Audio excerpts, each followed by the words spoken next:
അങ്ങനെ നമ്മൾ flower show കാണാനായിട്ട് അതിൻ്റെ അകത്തേക്ക് കയറിയിട്ടാ.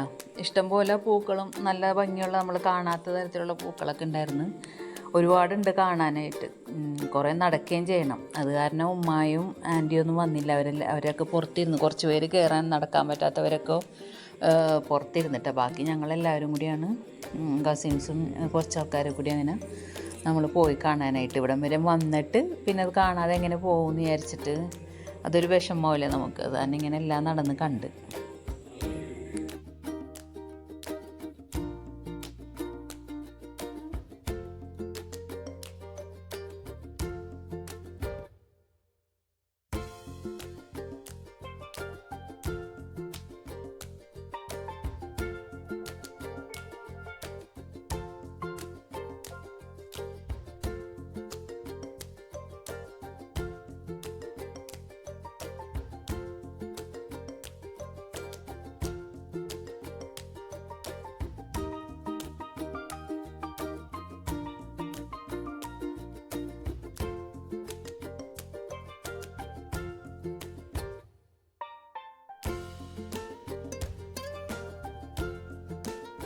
അങ്ങനെ എല്ലാവരും ഓരോ വഴിക്ക് നടന്നിട്ട് ഫോട്ടോ എടുക്കലും സെൽഫി എടുക്കലും അങ്ങനെയൊക്കെ ആയിരുന്നു. പിന്നെ അതാ കിട്ടിയ ആൾക്കാരെ കൂടെ നിന്ന് ഞാനും ഫോട്ടോയും വീഡിയോസൊക്കെ എടുത്തിട്ടുണ്ട് കേട്ടോ. പിന്നെ എൻ്റെ അനിയത്തിയൊക്കെ പുറകയിൽ വരണുണ്ടായുള്ളൂ. ലാസ്റ്റ് എല്ലാവരും കൂടി ഒരു സ്ഥലത്ത് വന്ന് ഞങ്ങൾ കൂടിയത്.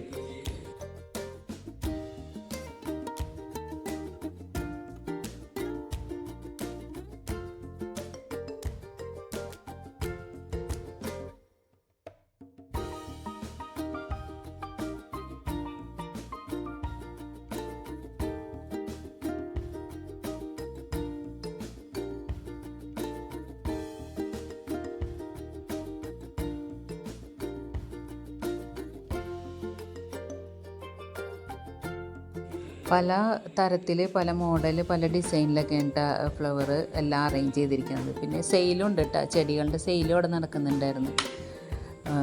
എന്തായാലും ഒരു അടിപൊളി കാഴ്ചയായിരുന്നു അതും.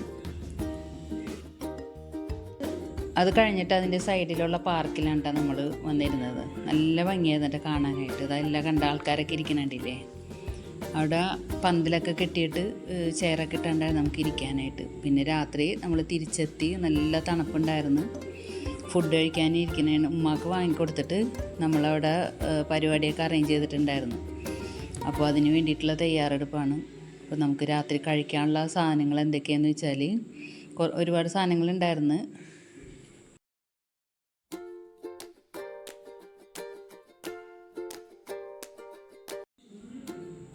അപ്പോൾ ഇതാണ് അവിടുത്തെ കിച്ചൺ കേട്ടോ. നല്ല ഭക്ഷണങ്ങളൊക്കെ ആയിരുന്നു. ഉമ്മാക്ക് വെജിറ്റബിൾ കറിയും ചപ്പാത്തിയും മതി എന്ന് പറഞ്ഞു. പിന്നെ പൊറോട്ട ഉണ്ടായിരുന്നു, ചിക്കൻ കറി ഉണ്ടായിരുന്നു, ഒരുപാട് സാധനങ്ങളൊക്കെ ഉണ്ടായിരുന്നു. പിന്നെ ചിക്കൻ ഗ്രില്ല് ചെയ്തതുണ്ടായിരുന്നു. അതൊക്കെ നമ്മൾ അവിടെ പരിപാടി അറേഞ്ച് ചെയ്തത് കൊണ്ടിട്ട് അവിടെ ഇരുന്ന് കഴിക്കാമെന്നുള്ള രീതിയിൽ എല്ലാം അങ്ങോട്ടേക്ക് എടുത്തതാണ് കേട്ടോ. ഡാൻസും പാട്ടൊക്കെ ആയിരുന്നു.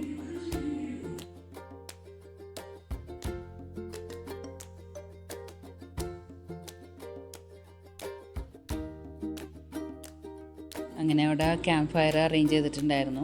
പിള്ളേരും നമ്മളും എല്ലാവരും അവിടെ നിന്നിട്ട് ഡാൻസും പരിപാടികളും പാട്ടൊക്കെ ആയിരുന്നു കേട്ടോ. നല്ല അടിപൊളി പരിപാടികളായിരുന്നു നമ്മൾ അറേഞ്ച് ചെയ്തതൊക്കെ അവിടെ. അതെല്ലാം കഴിഞ്ഞിട്ടാണ് പിന്നെ ഫുഡൊക്കെ കഴിച്ചത്. അങ്ങനെ കുറേ നേരം അങ്ങനെ പോയി സമയം.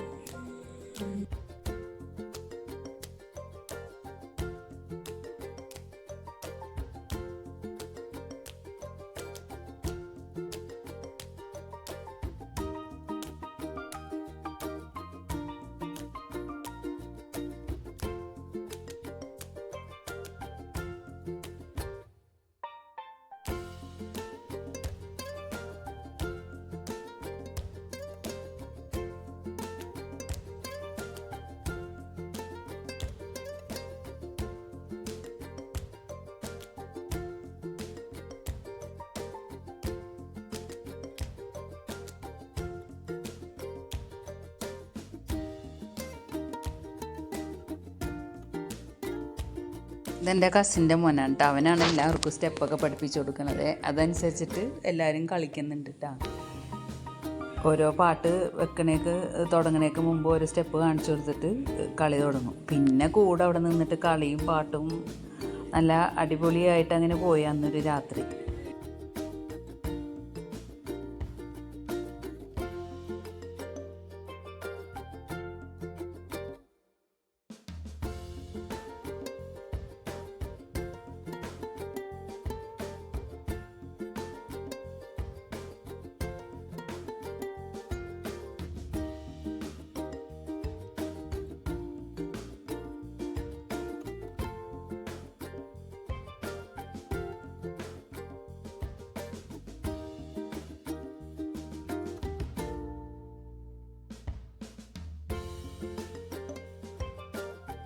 പിന്നെ രാവിലെ തന്നെ എല്ലാവരും എഴുന്നേറ്റ് വന്നിരുന്ന് ചായ കുടിക്കാനുള്ള തയ്യാറെടുപ്പിലാണ്. നല്ല ഭംഗിയുള്ളൊരു കാലാവസ്ഥയായിരുന്നു കേട്ടോ. നല്ല തണുപ്പും ആ ചെറിയൊരു വെയിൽ നമുക്ക് നല്ലൊരു സുഖം കിട്ടിയ തണുപ്പിൽ രാത്രിയും കിടന്നുറങ്ങാനൊക്കെ നല്ല സുഖമായിരുന്നു കേട്ടോ. ഈ തൊട്ട് സൈഡിൽ കാണുന്നത് ക്യാരറ്റ് നട്ടിരിക്കുന്നതിനെ ഒത്തിരി ഉണ്ട് ഇങ്ങനെ പടർന്ന് പിടിച്ചിരിക്കുന്നത്. അവിടെ അധികം ക്യാരറ്റ് വിളവെടുപ്പാണ് അധികം ഉള്ളത്.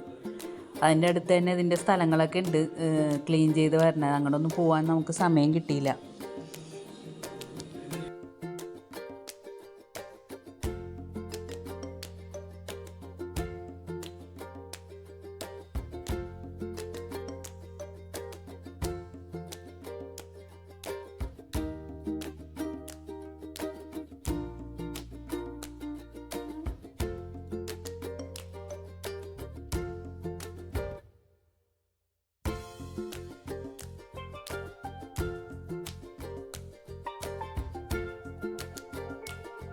ഇത് നല്ല ഭംഗിയുള്ള പൂവാണ് കേട്ടോ. കണ്ട ബൾബ് തൂക്കിയിട്ടിരിക്കുന്ന പോലെ നന്നായിട്ട് വന്നിട്ടുണ്ട്. നല്ല ഭംഗി. ഞാൻ ഇതുവരെ കണ്ടിട്ടില്ല കേട്ടോ, ആദ്യമായിട്ട് കണ്ടാണ് അവിടെ നിന്ന്. നല്ല ഭംഗിയുണ്ടായിരുന്നു കാണാനായിട്ട്. എൻ്റെ കസിൻ വന്നിട്ട് ഒളിഞ്ഞു നോക്കിയതാണ് കണ്ടത്. ആ പൂവിൻ്റെ അടുത്തുനിന്നും ഒരുപാട് ഫോട്ടോസ് എല്ലാവരും എടുത്തിട്ടുണ്ട്. ഒരുപാട് ഫോട്ടോ എടുത്തിട്ടുണ്ട്. എല്ലാം നല്ല ഭംഗിയുള്ള സ്ഥലങ്ങൾ, നല്ല പൂവും കാണാൻ ഭംഗിയുള്ള സ്ഥലങ്ങളാണ്. അതുകൊണ്ട് ഫോട്ടോ എടുത്തിട്ട് മതിയായിട്ടുള്ള ഓരോരുത്തർക്ക്. പിന്നെ നമ്മൾ ബ്രേക്ക്ഫാസ്റ്റ് കഴിക്കാനായിട്ട് പോയി.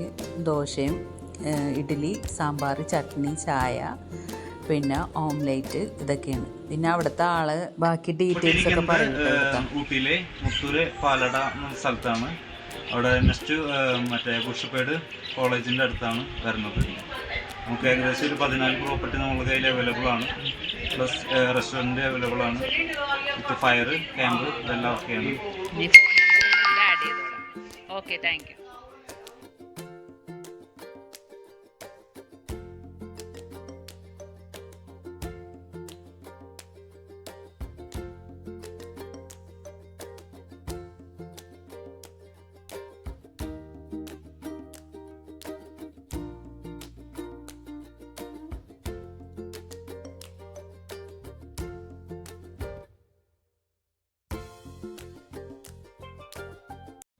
നമ്മളവിടെ നിന്ന് തിരിച്ചിട്ടാണ്, അതായത് നമ്മൾ താമസിക്കുന്ന സ്ഥലത്ത് നിന്ന് താഴോട്ട് ബസ്സിൻ്റെ അടുത്തേക്കാണ് നമ്മളെ കൊണ്ടാക്കി തരുന്നത് അവർ. പിന്നെ നമ്മൾ വന്ന് നിന്നത് കർണാടക ഹോർട്ടിക്കൾച്ചറൽ ഗാർഡൻ എന്ന് പറഞ്ഞിട്ടുള്ള സ്ഥലത്താണ്. പക്ഷെ ഭയങ്കര വെയിലായിരുന്നു ആ സമയത്ത്, ആർക്കും ഇറങ്ങാൻ പറ്റുന്നുണ്ടായിരുന്നില്ല. അതായത് ഇങ്ങനെയൊന്ന് നോക്കി ആയിട്ടൊക്കെ നമ്മൾ തിരിച്ച് ബസ്സിൽ തന്നെ കയറിയിട്ട് അവിടെ നിന്ന് പോന്ന്. അതുമല്ല നമുക്ക് എത്രയും പെട്ടെന്ന് മറ്റേ ഊട്ടി ട്രെയിനിൽ കയറണം 4 മണിക്ക്. അപ്പോൾ ഫുഡൊക്കെ കഴിച്ചിട്ട് വേണം പോകാനായിട്ട്. അതിന് നമ്മൾ ഫുഡൊക്കെ കഴിക്കാൻ കയറി. ഉമ്മ പിന്നെ ചിക്കനും അങ്ങനെയുള്ള സംഭവമൊന്നും കഴിക്കില്ല കേട്ടോ. അതേ ചോറും കുറേ സാമ്പാറിൻ്റെ ഗ്രേവിയൊക്കെ ഒഴിച്ചിട്ട് ഉമ്മ കഴിക്കണത്. അത് കഴിഞ്ഞ് നമ്മൾ ആ സ്ഥലത്തേത് ഉദകമണ്ഡലം എന്ന് പറഞ്ഞാൽ സ്റ്റേഷനാണ് കേട്ടോ. അവിടെ നിന്നാണ് നമ്മൾ ഈ ട്രെയിനിൽ കയറിയിട്ട് പോണത്. അതിന് വേണ്ടിയിട്ട് എല്ലാവരും അവിടെ വന്ന് നമ്മുടെ ബസ് നമ്മളവിടെ ഇറക്കിയിട്ട് കൂനൂർ പോയി നിൽക്കും. അപ്പോൾ ഈ ട്രെയിൻ ചെന്ന് നിൽക്കുന്നത് കൂനൂരാണ്. എന്നിട്ട് അവിടെ നിന്നാണ് പിന്നെ നമ്മൾ കയറി പോകുന്നത്.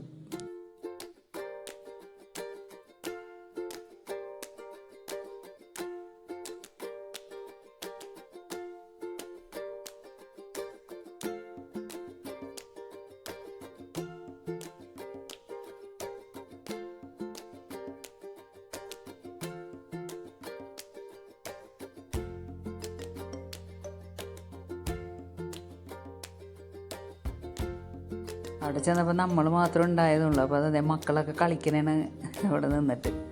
അവിടെ നിന്നും കുറേ ഫോട്ടോസൊക്കെ എല്ലാവരും എടുത്തിട്ടാ. പിന്നെ അതാ ഇവിടെ നിന്ന് റെയിൽ ക്രോസ് ചെയ്ത് തൊട്ടപ്പുറത്തേക്ക് എല്ലാവരും കടന്ന്, അതിൻ്റെ കൂടെ ഞാനും ഈ ക്യാമറയും ബാഗും ഒക്കെ തൂക്കിയിട്ട് അങ്ങോട്ട് കടന്ന് ബാഗൊന്ന് അങ്ങോട്ട് ആ കസിൻ്റെ കയ്യിലേക്ക് കൊടുക്കാമെന്ന് വിചാരിച്ചപ്പോഴത്തേക്ക് എൻ്റെ കയ്യിൽ നിന്ന് ബാഗും ക്യാമറ എല്ലാം കൂടി മറിഞ്ഞ് വീണ്. ഞാൻ വീണില്ല ഭാഗ്യത്തിന്, എല്ലാ സാധനങ്ങളും താഴോട്ട് പോയി. അതാണ് ഈ തല കീഴായിട്ട് വന്നിരിക്കുന്നത് കേട്ടോ.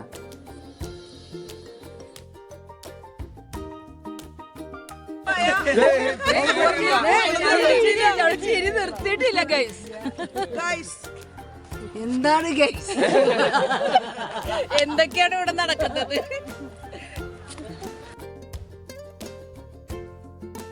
സതേൺ റെയിൽവേ സേലം ഡിവിഷൻ അങ്ങനെയാണ് ഇവിടെ എഴുതിയിരിക്കുന്നത്.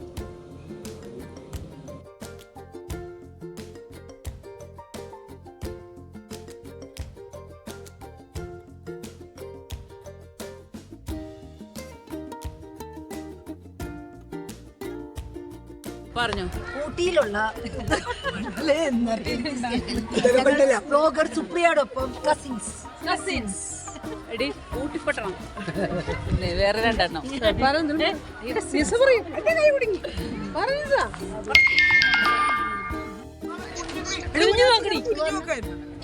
സുപ്രിയ അങ്ങോട്ട്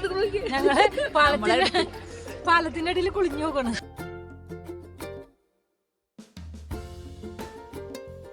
അങ്ങനെ നമുക്ക് പോകാനുള്ള ട്രെയിൻ വന്നിട്ടാണ്. പിന്നെ അതിൽ കയറാനുള്ള ബഹളവും, അതായത് 2-3 പ്രാവശ്യമായിട്ടൊക്കെ ബുക്ക് ചെയ്തുകൊണ്ടിട്ടേ ഓരോരുത്തർ കുറച്ച് പേര് വെച്ചിട്ട് 2-3 സ്ഥലത്തായിട്ട് കമ്പാർട്ട്മെൻറ്റ് മാറിയാണ് ഇരുന്നത്. എല്ലാവരോടും ഒന്നിച്ച് കയറുമെന്നാണ് നമ്മൾ ആദ്യം വിചാരിച്ചത്. പക്ഷേ കയറിയപ്പോൾ പല സ്ഥലത്തായി പോയി വന്നത്. എന്നാലും കുഴപ്പമില്ല, സീറ്റ് നേരത്തെ ബുക്ക് ചെയ്തുകൊണ്ട് നമുക്ക് എല്ലാവർക്കും ഇരുന്ന് പോകാനുള്ള സൗകര്യം ഉണ്ടായിട്ടാണ്. അങ്ങനെ അതിലിരുന്ന് നമ്മളിത് ഇവിടെ നിന്ന് പുറപ്പെട്ട് ഓരോ കാഴ്ചകളൊക്കെ കണ്ട് ഈ ട്രെയിനിൽ നമ്മളങ്ങനെ കയറി. ആദ്യമായിട്ട് ഒരു ആഗ്രഹം വരുന്നു ഈ ട്രെയിനിലൊന്ന് കയറണമെന്ന്.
അടുത്തത് നമ്മൾ കെട്ടി എന്ന് പറഞ്ഞ സ്റ്റേഷൻ്റെ അടുത്താണ് എത്തിയേക്കണത്. അതായത് ഞാൻ ഫസ്റ്റ് എപ്പിസോഡിൽ പറഞ്ഞിട്ടുണ്ടായിരുന്നില്ലേ, നമ്മൾ ഈ സ്റ്റേഷൻ്റെ ഗേറ്റിൽ കൂടിയാണ് കടന്ന് റൂം ബുക്ക് ചെയ്ത സ്ഥലത്തേക്ക് പോയത്.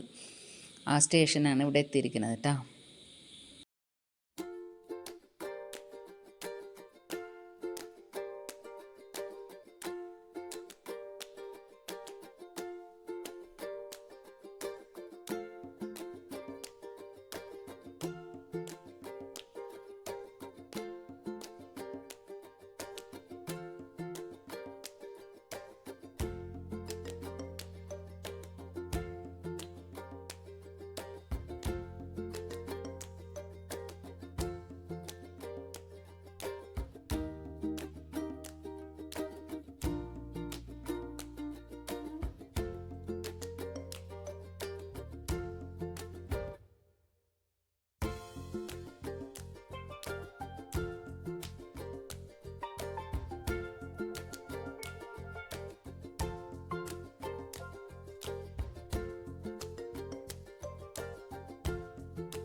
ഹായ് ഗൈസ്, അങ്ങനെ ആഗ്രഹിച്ചിരുന്ന ഈ ട്രെയിനിൽ ഞങ്ങളെല്ലാവരും കയറിയിട്ടുണ്ട്.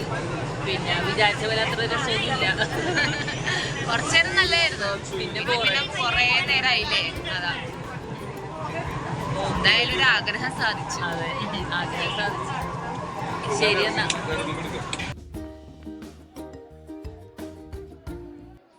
അങ്ങനെ നമ്മൾ കൂനൂർ സ്റ്റേഷനിൽ എത്തിയിട്ടാ. പിന്നെ അവിടെ ട്രെയിൻ നിർത്തി കഴിഞ്ഞതിന് ശേഷം പിന്നെ അവിടെ നിന്ന് കുറേ ഫോട്ടോസൊക്കെ എടുക്കലും ഒക്കെ ആയിരുന്നു. കുറേ വീഡിയോസും എല്ലാം എടുത്ത് അങ്ങനെ കുറച്ച് നേരം അവിടെ നിന്ന് കറങ്ങിയിട്ട് പിന്നെ നമ്മൾ അവിടെ നിന്ന് തിരിച്ച് നമ്മുടെ ബസ് കിടക്കുന്നിടത്തേക്ക് പോകാനുള്ള തയ്യാറെടുപ്പിലായിരുന്നു എല്ലാവരും. അങ്ങനെ ഞങ്ങൾ കൂനൂരിൽ നിന്ന് തിരിച്ച് നാട്ടിലേക്ക് പോകാൻ നിൽക്കുകയാണ് കേട്ടോ. അങ്ങനെ ഇവിടെ നിന്ന് എല്ലാം കഴിഞ്ഞ് തേയിലയൊക്കെ വാങ്ങിച്ച് നമ്മൾ കുറേ എല്ലാവരും വാങ്ങിയിട്ടാ ആവശ്യാനുസരണ സാധനങ്ങളൊക്കെ. അപ്പോൾ ബൈ. ഈ എപ്പിസോഡ് ഇവിടെ തീർന്നിട്ടാ.